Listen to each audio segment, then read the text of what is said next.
Bob Watson is an environmentalist. He's also the co-chair of the UNEP report, Making Peace with Nature. Let's go I believe you're in the United States, aren't you, Bob? Thanks very much for talking to us. People had hoped that the pandemic and the lack of activity because of lockdowns and everything would allow people to at least think about a reset in terms of how humans affect the climate. That looks as if it is not going to happen. Would you agree? I fully agree with you. There was an interesting opportunity to what I would call have a green transition, that the economic recovery from COVID could tackle issues like climate change, loss of biodiversity, clean energy, but it doesn't seem to be occurring. What is going on? I mean, you've been in this business for so long. You know, people are talking about that film, Don't Look Up. And especially climate experts like you are saying, I know exactly how those main characters feel, that they're telling the politicians, you're going to die. And the politicians are saying, don't look up, everything's going to be fine. Let me give you a little stat here, which is completely shocking. The International Monetary Fund, no less. It says, the IMF, that government subsidized fossil fuels by $5.9 trillion in the year 2020. That is the equivalent of 6.8% of global GDP. And these are the governments who send representatives to UN conferences and say, we know what the problem is. Yes, IMF is completely right. Fossil fuels are still being subsidized all over the world, direct subsidies and indirect subsidies. That is to say, we don't internalize the true cost of coal, oil and gas. COP26 was claimed to be a victory by most of the major politicians. It wasn't. We're still on a pathway of much greater than 2 degrees Celsius by the end of the century, possibly as much as 3 degrees Celsius. We need the big governments of the world, India, China, the US, Europe, all and Russia, all to significantly reduce their greenhouse gases, transition to a green economy, renewable energy, use our energy much more efficiently. The technologies are there. We just need the policies by these major emitters to significantly cut back between now and 2030. Countries are already showing that green energy can be even more profitable than fossil fuels. So what's stopping the transition from happening much more quickly? Unfortunately, there's many in governments around the world that are protecting the fossil fuel industry.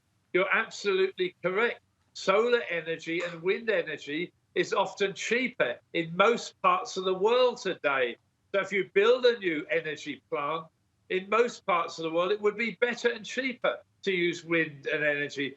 But unfortunately, too many politicians, for whatever reason, have been lobbied by the fossil fuel industry and are still supporting them.